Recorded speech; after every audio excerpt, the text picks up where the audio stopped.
En 1863, en las calles de La Habana, ocurrió una historia que pocos se atreven a contar hasta hoy. Se trata de Inés, una madre que vio a su hija humillada cruelmente por la señora de la Casa Grande y que, en silencio, decidió invocar la fuerza de sus ancestros africanos para devolver el golpe. Lo que comenzó como un simple castigo se transformó en una serie de hechos inexplicables que llevaron a la mujer más poderosa de la ciudad a la locura y a la ruina. Si quieres saber cómo Inés logró convertir el dolor en la maldición más temida de La Habana, quédate hasta el final de este relato. Comenta desde qué ciudad estás viendo este video y qué hora es. Deja un like y suscríbete al canal para nuevas historias todos los días. En 1863, La Habana era un escenario de contrastes insoportables. En las calles empedradas se mezclaban los carruajes relucientes de los hacendados con los pasos cansados de los vendedores ambulantes y los esclavos que cargaban cestas de caña. En medio de aquella ciudad que olía a azúcar quemada y humedad, vivía Inés, una mujer de mediana edad que arrastraba en sus ojos la memoria de un continente lejano. Sus manos, endurecidas por años de servidumbre, escondían un conocimiento que la distinguía de los demás.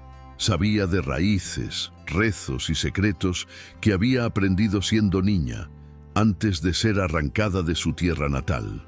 Para muchos era solo otra criada, para los suyos era un pilar de resistencia silenciosa. Su vida giraba alrededor de Lucía, su hija de 15 años, cuya sonrisa ingenua iluminaba hasta los rincones más oscuros de la Casa Grande donde servían. Lucía era su orgullo, la única chispa de alegría que aún ardía en un corazón marcado por pérdidas y abusos. Pero aquella luz despertaba envidia en doña Isabela, la esposa del hacendado, una mujer acostumbrada a humillar a quienes la rodeaban. De maneras refinadas hacia afuera y crueles puertas adentro, encontraba placer en imponer su voluntad. Cuando empezó a fijarse en la belleza sencilla de Lucía y en el respeto callado que Inés inspiraba entre los demás sirvientes, la semilla del desprecio se convirtió en un veneno que pronto desataría el desastre. La rutina de la Casa Grande parecía inmutable, pero aquel día todo cambió. Desde temprano, el aire cargaba un silencio extraño, como si hasta los gallos hubieran decidido callar. Doña Isabela apareció en la sala principal con un vestido de encajes blancos que contrastaba con su rostro endurecido. Frente a todos los sirvientes, ordenó que Lucía limpiara el piso de mármol con sal gruesa y vinagre. Nadie entendía por qué, pues el suelo brillaba desde la noche anterior. La joven obedeció en silencio, arrodillándose con un balde al lado. A medida que frotaba, el olor ácido se mezclaba con el sudor de su frente y el mármol comenzaba a arder en las heridas que poco a poco se abrían en sus manos. El eco de las carcajadas de la señora retumbaba como un látigo invisible que azotaba no solo a Lucía, sino a todos los presentes, obligados a presenciar el espectáculo. Inés observaba desde la entrada del salón con las manos apretadas contra el delantal para no lanzarse encima de la señora. Cada lágrima de su hija era como un golpe seco en el pecho. Veía cómo los dedos finos de Lucía se tornaban rojos, primero de irritación y luego de sangre, mientras la joven intentaba ocultar el dolor mordiendo su propio labio. Los demás sirvientes bajaban la mirada, incapaces de sostener aquella escena. Doña Isabela, sin embargo, disfrutaba de cada gesto de sufrimiento, con los ojos brillando de un orgullo enfermizo. Para Inés, aquello fue más que una humillación. Era un mensaje claro de que su hija no tendría paz bajo ese techo.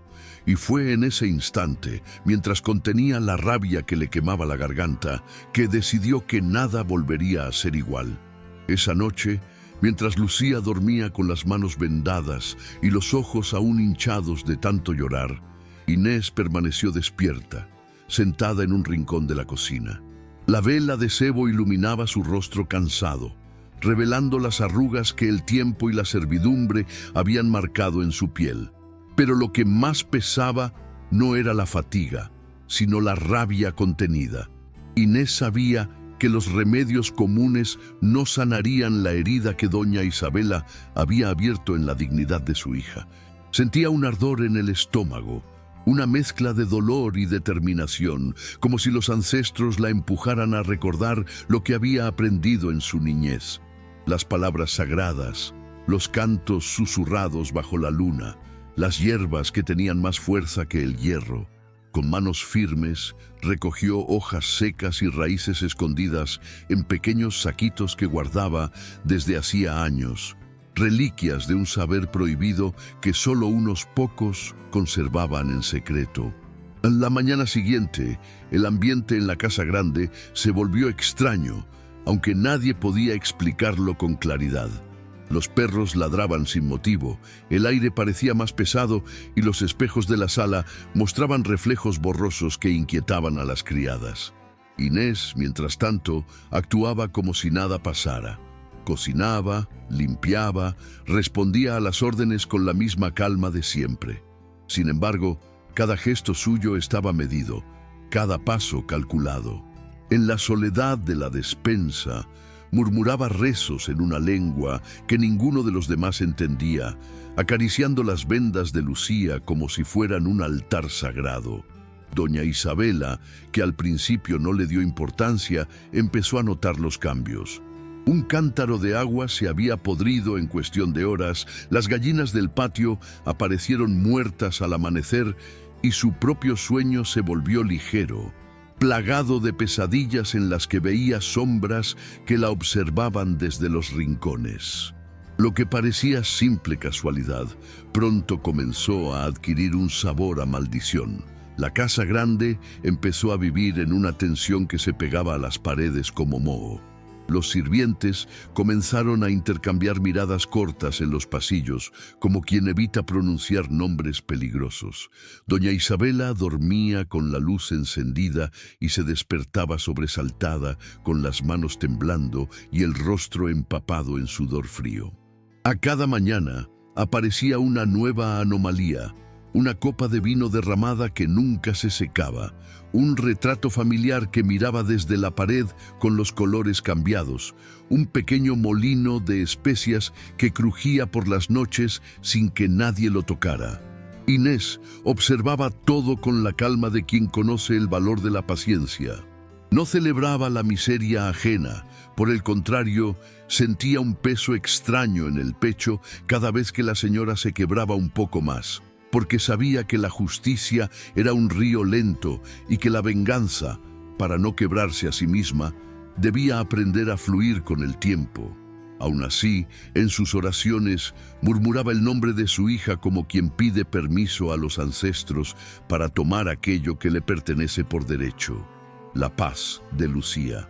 Aquella tarde, mientras el sol moría y el olor a caña tostada llenaba la ciudad, Inés decidió introducir un nuevo gesto en su trama, un símbolo antiguo dibujado con ceniza detrás del espejo del tocador de doña Isabela, una especie de marca discreta que, según le había enseñado su abuela, servía para devolver a quien no escucha la voz de la otra gente. Lo hizo con manos temblorosas y precisas, con la respiración acompasada al ritmo de un tambor imaginario que nadie más percibía. Después dejó una ramita de romero y una pequeña bolsa de tierra de su país en un cajón donde la señora guardaba sus encajes. No buscaba que la gente hablara de brujería, más bien sembraba dudas, pequeñas grietas en la certeza de una mujer que se creía indestructible. Cuando al día siguiente doña Isabela abrió su cajón y encontró la tierra negra, soltó un grito que atravesó la casa entera, y aunque trató de disimular, sus manos se movieron con torpeza durante todo el servicio. Los criados notaron el cambio. La señora ya no daba órdenes con la misma seguridad. Su voz se apagaba en los finales de frase y en sus silencios crecían preguntas que nadie se atrevía a responder. Desde ese día, doña Isabela empezó a desconfiar de todo y de todos. Caminaba por la casa con pasos rápidos, mirando de reojo a los sirvientes, convencida de que alguien conspiraba contra ella. El perfume de las flores del patio, que antes le parecía un adorno agradable, ahora la mareaba hasta provocarle náuseas. Cada ruido nocturno se transformaba en un presagio. El crujido de la madera, el viento golpeando las contraventanas, incluso el canto lejano de un gallo se le clavaba en los oídos como un lamento. Inés seguía cumpliendo con sus labores con el mismo silencio de siempre, pero en su interior sentía cómo la red se cerraba poco a poco sobre la señora. Cuando veía a Lucía descansar en su cama, con las manos todavía vendadas, pero el rostro más tranquilo, recordaba por qué lo hacía todo. No se trataba de una simple venganza, era un pacto con sus ancestros para proteger lo único que le quedaba en el mundo. Una noche, doña Isabela despertó de un sueño agitado y juró ver la figura de una mujer sentada al borde de su cama. Los cabellos eran espesos como sombras y los ojos brillaban como brasas encendidas. Intentó gritar, pero la voz no le salió. Cuando por fin pudo moverse, la figura había desaparecido, dejando un olor a humo en la habitación. Al día siguiente, con el rostro pálido y las manos heladas, ordenó que trajeran a un sacerdote para bendecir la casa. Sin embargo, después de las oraciones, los ruidos y las visiones continuaron, cada vez más intensos.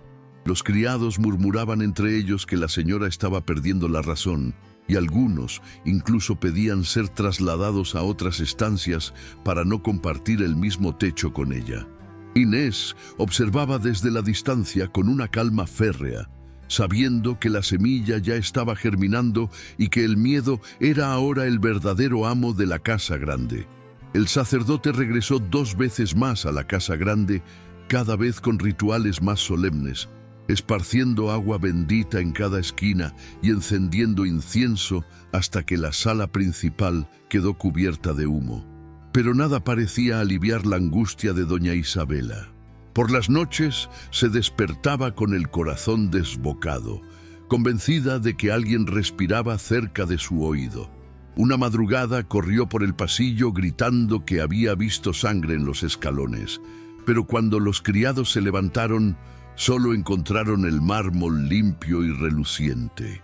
Aquella contradicción entre lo que ella juraba ver y lo que los demás comprobaban con sus ojos la fue hundiendo en un aislamiento insoportable. Sus propias damas de compañía comenzaron a evitarla, temerosas de ser acusadas de algo que ni siquiera entendían. Mientras tanto, Inés seguía tejiendo su venganza con la paciencia de quien conoce la fuerza de lo invisible. No levantaba la voz, no se permitía mostrar rencor frente a los demás, pero en su interior encendía cada noche una hoguera de palabras ancestrales. A veces, mientras mezclaba hierbas en la cocina, murmuraba oraciones tan suaves que se confundían con el chisporroteo del aceite. Otras veces escondía pequeños amuletos en los rincones de la casa, un hueso pulido detrás de un cuadro, una trenza de hilo rojo bajo el mantel del comedor, semillas trituradas en el agua del pozo. Cada objeto era una llave que abría la puerta del miedo en la mente de doña Isabela. Y cuando veía a la señora temblar al tocar un objeto cotidiano, Inés sentía un alivio secreto, como si por fin la balanza de la justicia comenzara a inclinarse a su favor. Las criadas empezaron a hablar en voz baja sobre lo que ocurría en la casa grande. Decían que la señora había perdido el brillo en los ojos y que caminaba como un fantasma, arrastrando sus faldas por los pasillos. Algunas juraban escucharla rezar sola en la capilla privada durante horas, golpeando el rosario contra el suelo como si quisiera espantar a un enemigo invisible. Otras afirmaban que había noches en que se encerraba en su habitación y arrojaba objetos contra las paredes, convencida de que alguien la vigilaba desde las sombras.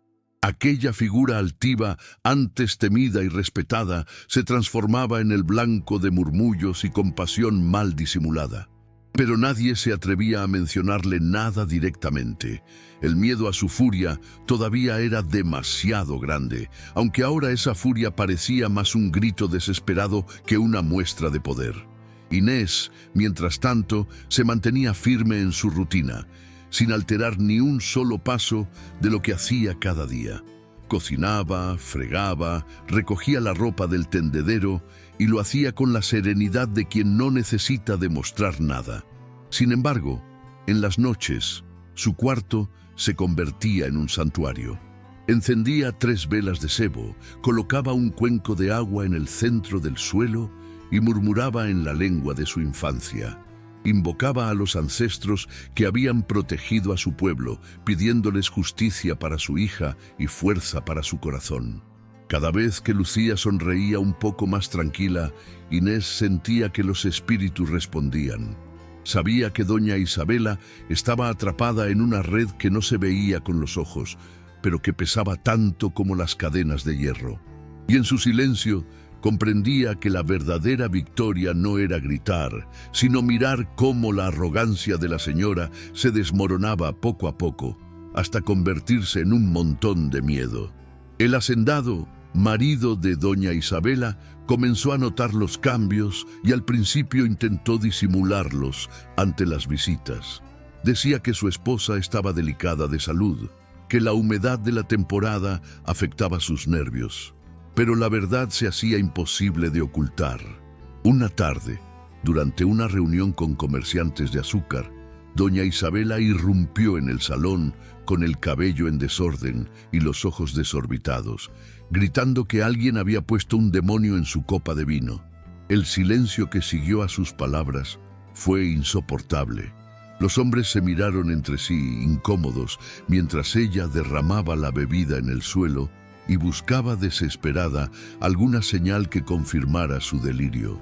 A partir de ese día, las puertas de la casa comenzaron a cerrarse para las visitas y el prestigio de la familia empezó a resquebrajarse.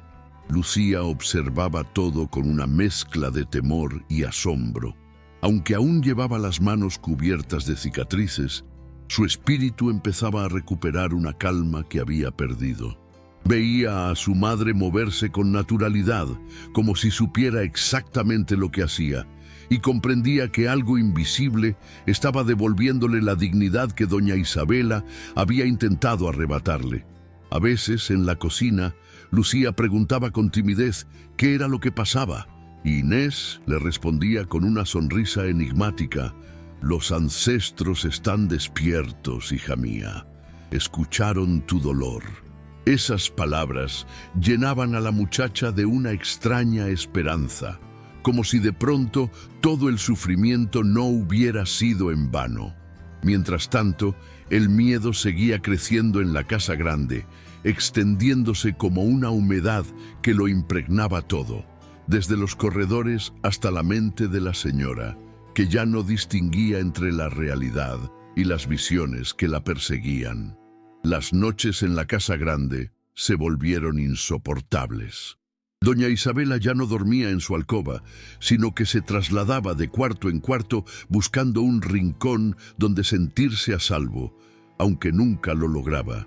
Decía que escuchaba pasos detrás de ella, que las cortinas se movían solas aun cuando no había viento, que la cama ardía como si alguien hubiera encendido brasas bajo el colchón. Los criados, atemorizados, murmuraban que la señora había sido alcanzada por un mal de ojos, o quizás por una maldición más fuerte que cualquier rezo. El hacendado, desesperado, ordenó traer médicos de la ciudad, pero ninguno halló explicación. Solo encontraban a una mujer demacrada, con el pulso acelerado y la mirada perdida en un punto invisible del techo. Inés presenciaba todo aquello con una serenidad que confundía a los demás. No se burlaba, no mostraba rastro de alegría frente a la desgracia de su ama. Simplemente seguía su rutina diaria, aunque en las noches reforzaba los rituales. Más velas, más símbolos trazados con ceniza, más rezos que hacían vibrar el aire como un tambor lejano. A veces, Lucía la acompañaba en silencio, observando cómo su madre movía las manos con una precisión casi sagrada. La muchacha no comprendía del todo lo que ocurría, pero intuía que había una fuerza antigua protegiéndola. En esos momentos, Inés sentía que el dolor de su hija se transformaba en una energía poderosa que la guiaba, como si cada cicatriz en las manos de Lucía fuera un sello que legitimaba la justicia que estaba invocando. Y así, paso a paso, la sombra de la señora se deshacía, mientras la dignidad de las dos mujeres comenzaba a reconstruirse en silencio. Una madrugada, los gritos de doña Isabela despertaron a toda la servidumbre. Decía que el espejo de su tocador se había llenado de sombras y que en él había visto el rostro de una mujer con los ojos encendidos como carbones. El hacendado corrió hasta la habitación y al no encontrar nada fuera de lo común, perdió la paciencia. La tomó de los brazos y le gritó que dejara de inventar disparates. Pero cuanto más la reprendía, más histérica se ponía ella, asegurando que algo quería arrancarle el alma. Los criados escuchaban desde el pasillo y algunos empezaron a persignarse, convencidos de que lo que estaba ocurriendo ya no tenía explicación humana. Aquella escena se convirtió en el comentario obligado de todos, y pronto la fama de la señora endemoniada comenzó a circular por las calles de La Habana. Inés, desde la penumbra de la cocina, sintió que el ciclo se estaba cerrando. Había esperado este momento con paciencia, sembrando el miedo poco a poco, como quien cuida un huerto en silencio hasta ver brotar los frutos. Recordó la primera lágrima de su hija aquella mañana del castigo, el ardor en las manos ensangrentadas, el rastro de sal que quedó sobre el mármol. Todo eso la sostuvo durante semanas, alimentando la fuerza de sus rituales.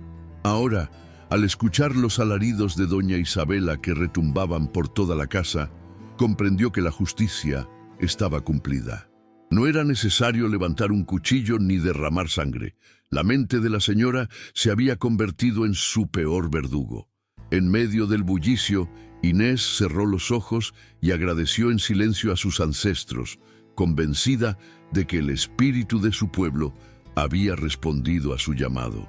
El hacendado, abrumado por la situación, decidió enviar a su esposa a la finca del interior, esperando que el aire del campo la devolviera a la cordura. Pero apenas llegaron, los horrores se intensificaron.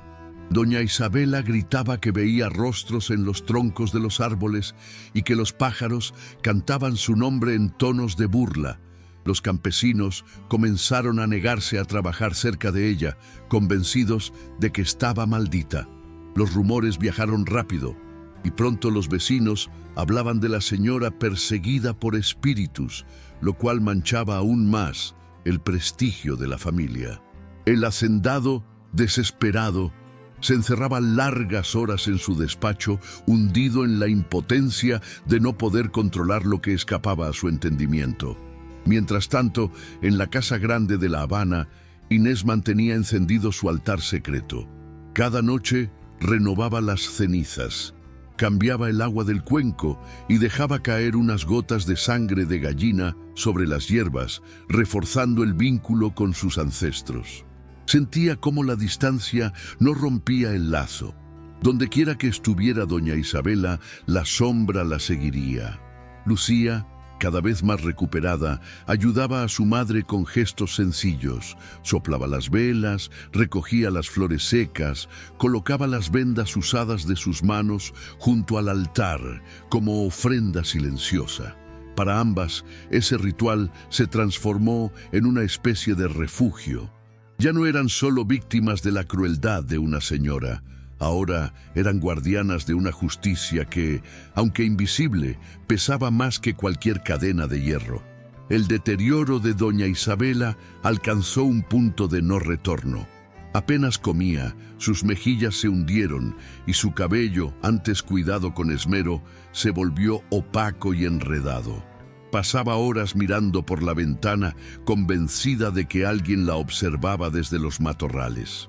Sus gritos nocturnos se escuchaban en toda la hacienda, espantando a los animales y obligando a los trabajadores a abandonar sus labores. Algunos aseguraban haberla visto hablando sola, discutiendo con sombras que nadie más podía ver. La mujer que un día humillaba con voz firme y risa altiva se había convertido en un espectro de sí misma, atrapada en un laberinto de terror del cual no había salida. En La Habana, los rumores regresaban una y otra vez hasta la Casa Grande. Los comerciantes susurraban que la esposa del hacendado había enloquecido por castigos divinos, mientras los sirvientes sonreían en secreto al escuchar esas palabras. Inés no desmentía ni confirmaba nada, simplemente bajaba la cabeza y continuaba con sus tareas como si su vida nunca hubiera cambiado. Pero en su interior sabía que cada palabra de la calle era una confirmación. La maldición estaba completa. Miraba a Lucía, que poco a poco recuperaba su fuerza, y sentía que la justicia había sido servida no con armas ni látigos, sino con la fuerza silenciosa de los ancestros. Y así, en medio de la rutina diaria, la mujer entendió que había logrado lo imposible: devolverle dignidad a su hija y quebrar a la señora sin tocarla jamás. Con el paso de las semanas, el hacendado ya no pudo sostener la farsa frente a sus socios. Algunos lo visitaron para exigir explicaciones sobre los negocios truncados y las cosechas descuidadas. Él, enojado y cansado, trataba de justificar la decadencia culpando a la temporada o a los trabajadores, pero nadie le creía. El verdadero secreto se había convertido en un murmullo incontrolable. Su esposa estaba poseída por espíritus o había perdido la razón por algún mal misterioso. Doña Isabela, encerrada en la finca, hablaba en lenguas incomprensibles y repetía nombres que nadie reconocía. Sus ojos se hundieron en un vacío febril y cada vez que un espejo aparecía frente a ella, lo hacía trizas a gritos. Los sirvientes que aún permanecían en la hacienda evitaban cruzarse con ella, convencidos de que mirar su rostro era atraer desgracia. Algunos incluso abandonaron sus puestos, prefiriendo el hambre a seguir bajo aquel techo envenenado por el miedo. En La Habana, la noticia de la desgracia de la familia se convirtió en motivo de comentarios en las plazas, mercados y cafés. Muchos que alguna vez habían temido a doña Isabela ahora hablaban de ella con sorna, reduciendo su nombre a un ejemplo de arrogancia castigada. Inés escuchaba esos ecos con un silencio orgulloso. Cada palabra llegaba a sus oídos como un recordatorio de que el dolor de Lucía no había sido ignorado. Sin embargo, no se permitía celebrarlo abiertamente. Sabía que la verdadera fuerza de su venganza residía en su discreción. Su mirada se mantenía serena, pero en lo profundo de su corazón latía la certeza de haber tejido un destino nuevo para ambas. Y cuando veía a Lucía caminar por el patio con una leve sonrisa, entendía que la historia de ese día fatídico no terminaría con lágrimas, sino con un aprendizaje que jamás sería olvidado: el poder de una madre que en silencio invocó a sus raíces para torcer la balanza de la injusticia. En la finca, la situación se tornó insostenible. Doña Isabela, consumida por las visiones y el delirio, comenzó a vagar de noche por los pasillos, arrastrando sus faldas sucias y murmurando oraciones desordenadas.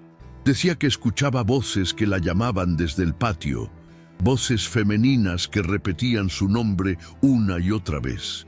En ocasiones se detenía frente a la ventana y aseguraba ver a una muchacha con las manos ensangrentadas que la observaba en silencio.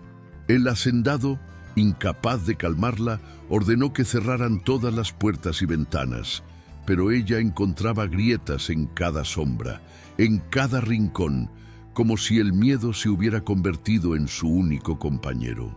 Los trabajadores se alejaban cada vez más, convencidos de que el mal se había instalado en esas paredes y hasta los sacerdotes se negaban a regresar, diciendo que lo que allí sucedía no tenía remedio humano. Mientras tanto, Inés mantenía su vida con una calma casi ritual. Seguía levantándose antes del amanecer, encendía el fogón, preparaba el pan y atendía a Lucía como si nada extraordinario estuviera ocurriendo. Pero al caer la noche, su habitación se transformaba en un escenario sagrado. Allí, entre velas titilantes y cuencos de barro, hablaba en susurros con los ancestros que la guiaban. Cada palabra era un puente entre su presente y aquel continente lejano que nunca olvidó. No buscaba gloria ni reconocimiento. Lo único que quería era asegurarse de que su hija pudiera caminar por el mundo sin la sombra de la humillación que la señora había intentado imponerle. En esos instantes, Inés comprendía que la verdadera victoria no estaba en ver a su enemiga destruida, sino en devolverle a Lucía el derecho a sonreír sin miedo. Y sin embargo, el eco de los gritos de doña Isabela, que llegaban en rumores desde la finca, eran para ella la confirmación de que la justicia ancestral nunca fallaba. Los rumores sobre la caída de doña Isabela se extendieron tanto que llegaron a oídos de otras familias poderosas de La Habana. En tertulias y banquetes se comentaba que la arrogancia de la señora había traído sobre ella la peor de las maldiciones. Algunos decían que era castigo divino, otros que había ofendido a espíritus africanos más antiguos que la propia isla. El hacendado, abrumado por la vergüenza, dejó de asistir a reuniones sociales y poco a poco fue perdiendo influencia entre los comerciantes de azúcar. La fortuna que habían amasado con tanto orgullo comenzó a tambalear, pues sin confianza no había acuerdos. Y sin acuerdos, los barcos dejaban de salir cargados de mercancía. Todo el esplendor de la familia, construido sobre humillaciones y abusos, se desmoronaba al mismo ritmo que la mente de doña Isabela. Y en cada rincón de la ciudad, los murmullos repetían la misma idea: nadie puede escapar a la justicia de los ancestros. Inés escuchaba esas historias de boca de los vendedores en el mercado o en los susurros de las lavanderas junto al río. Nunca añadía un comentario, nunca dejaba traslucir que sabía más de lo que parecía. Pero por dentro, cada palabra alimentaba la paz que tanto había buscado. Veía a Lucía jugar otra vez con las otras muchachas. Notaba cómo recuperaba el brillo en los ojos y cómo, poco a poco, las cicatrices de sus manos dejaban de ser heridas abiertas para convertirse en símbolos de resistencia. Era como si la isla misma respondiera a los rezos de Inés, dándole señales de que había actuado con justicia. La mujer no necesitaba testigos ni alabanzas. El simple hecho de ver a su hija sonreír, tras semanas de dolor, era para ella la prueba más clara de que su venganza había alcanzado su propósito. En silencio, agradecía cada día a los espíritus, convencida de que lo que había empezado como un acto de rabia se había transformado en un legado de dignidad. En la finca, el hacendado llegó al límite de su paciencia. La imagen de su esposa descompuesta, con los cabellos enmarañados y los ojos hundidos, lo perseguía a todas partes. Los gritos nocturnos ya no solo espantaban a los trabajadores, sino que también le impedían a él mismo descansar. Empezó a beber más de la cuenta, refugiándose en botellas de ron para huir de una realidad insoportable. Cada vez que intentaba enfrentarla, doña Isabela lo miraba con terror, como si él mismo fuera parte de las visiones que la acosaban. En más de una ocasión, la mujer se abalanzó contra él, arañándole el rostro y acusándolo de traer espíritus a su cama. Aquella convivencia se volvió un infierno, y el hombre, desesperado, terminó por aislarla en una habitación cerrada con llave, como si así pudiera contener lo que en realidad se desbordaba por todas las paredes de la hacienda. Los criados que aún permanecían empezaron a temer más por sus propias vidas que por la salud de la señora. Juraban que de madrugada se escuchaban risas femeninas en los pasillos, risas que no podían pertenecer a nadie vivo. Otros aseguraban que las velas se apagaban solas en cuanto doña Isabela ponía un pie en la capilla, como si hasta la luz la rechazara. El ambiente se volvió tan pesado que varios trabajadores abandonaron la finca sin previo aviso, dejando tierras enteras sin cultivar.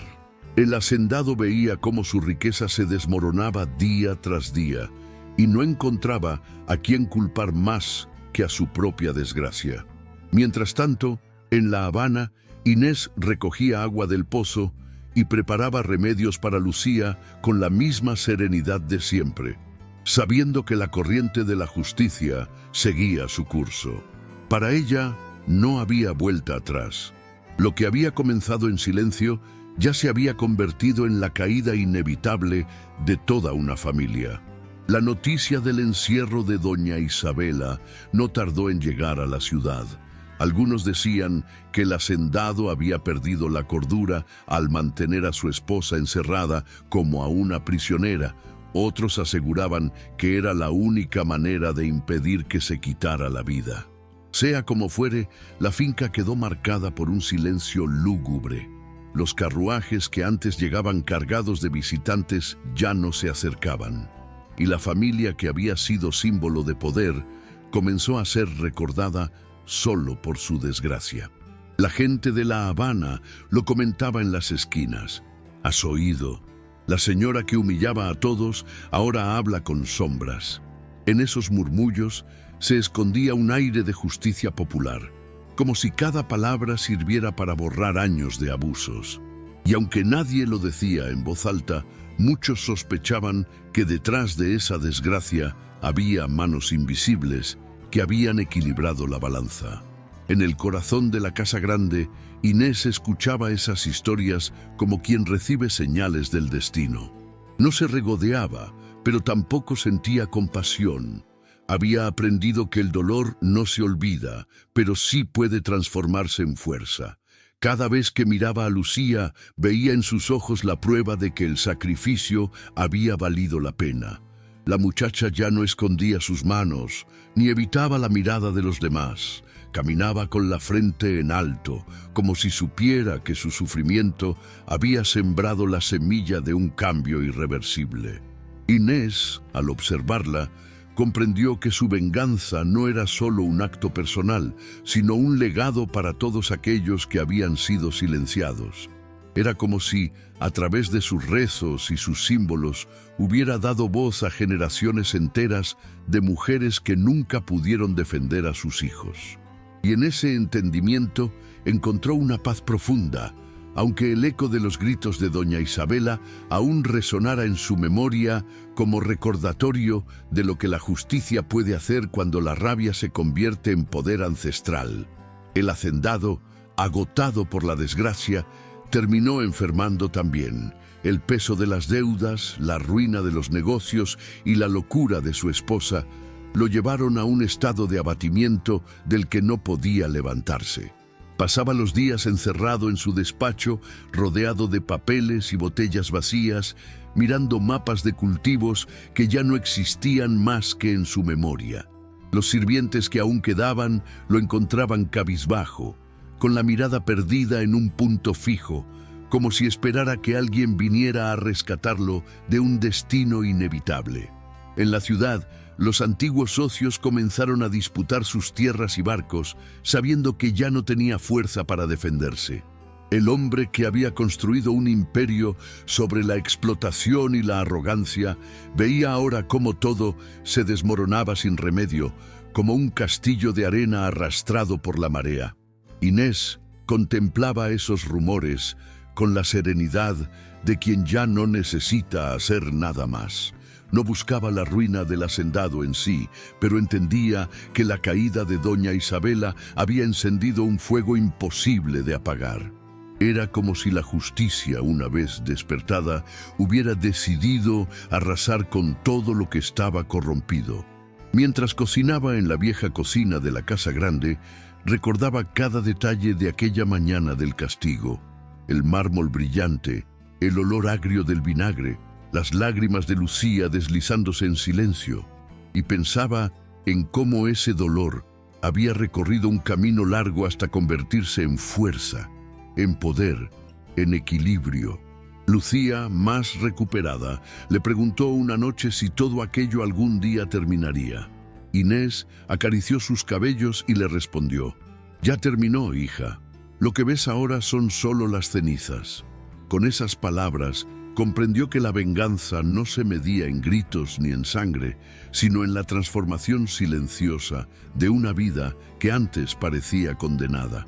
Con el tiempo, la figura de doña Isabela se convirtió en un fantasma vivo dentro de su propia casa.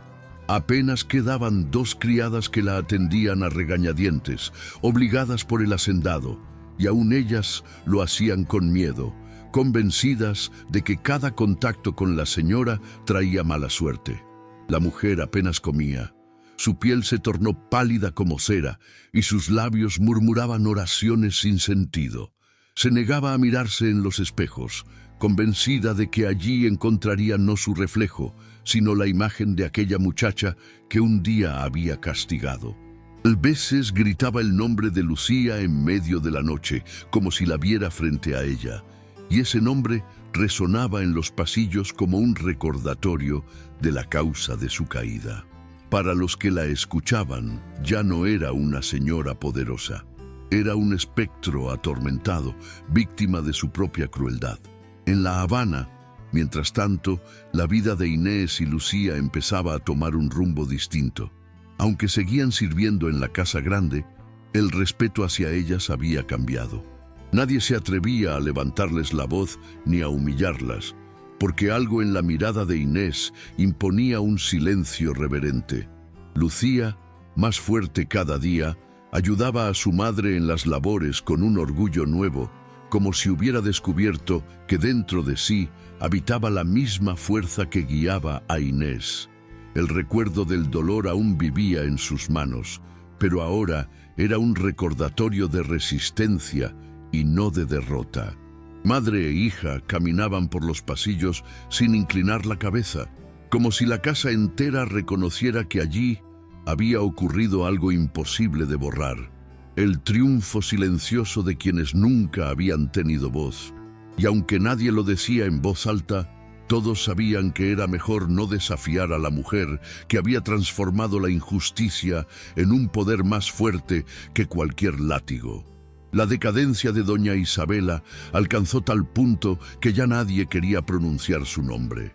En los mercados, las lavanderas decían que la señora había sido devorada por los mismos demonios que un día despertó con su crueldad. En la finca, su cuerpo se debilitaba tanto que parecía reducirse cada semana, como si las sombras le chuparan la vida lentamente. El hacendado, derrotado, dejó de luchar contra lo inevitable, pagaba a unas pocas criadas para que le llevaran agua y comida y pasaba el resto del tiempo hundido en deudas y en silencio. Aquella casa que alguna vez había sido símbolo de abundancia, ahora era un mausoleo habitado por fantasmas. Nadie entraba sin persignarse primero y muchos aseguraban que las paredes exudaban un frío imposible de explicar. En La Habana, Inés y Lucía finalmente respiraban con tranquilidad. El miedo que antes acompañaba cada día se había desvanecido, reemplazado por una calma nueva, casi extraña. Lucía recuperaba la confianza en sus gestos. Tejía, reía con las demás criadas y volvía a cantar mientras trabajaba. Inés la miraba con orgullo, sabiendo que ese simple acto de cantar era en sí mismo una victoria. Cada cicatriz en las manos de la muchacha se había transformado en un testimonio de resistencia. Inés, por su parte, no necesitaba reconocimiento. Sabía que la justicia se había cumplido y que su legado no estaba en palabras, sino en la vida renovada de su hija.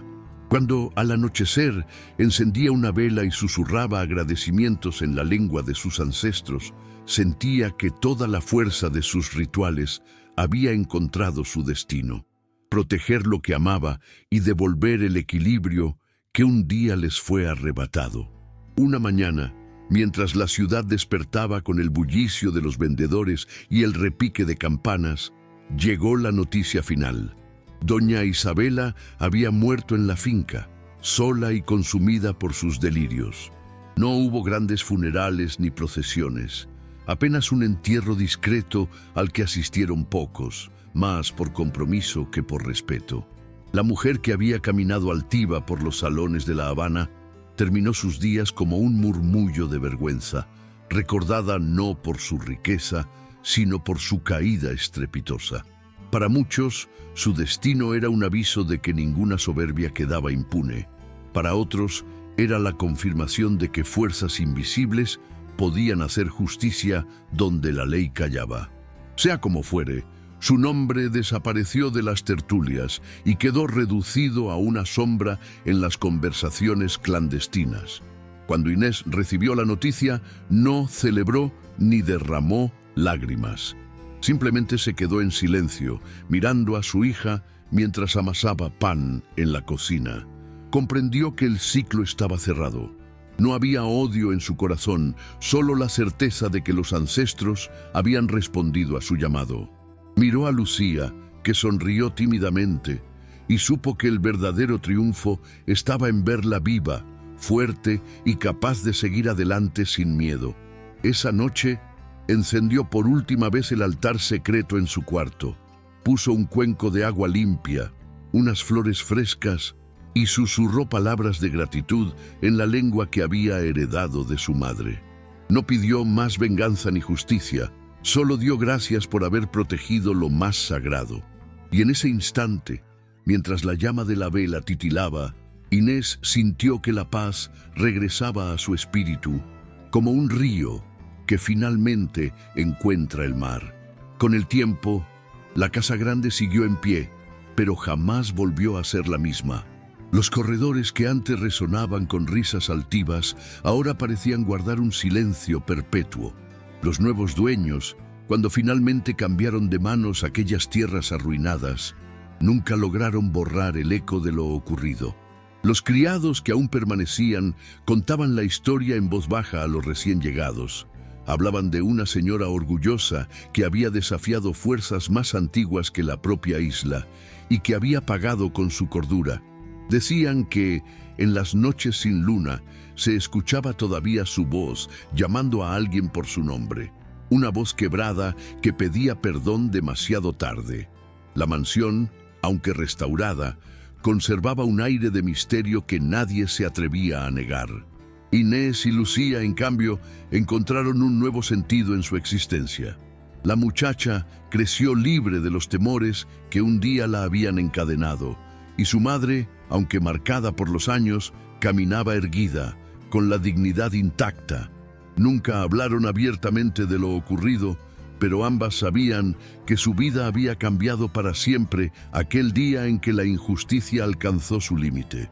Inés llevaba en su corazón la certeza de que la fuerza de sus ancestros la había acompañado y transmitió a su hija la importancia de la memoria y la resistencia silenciosa.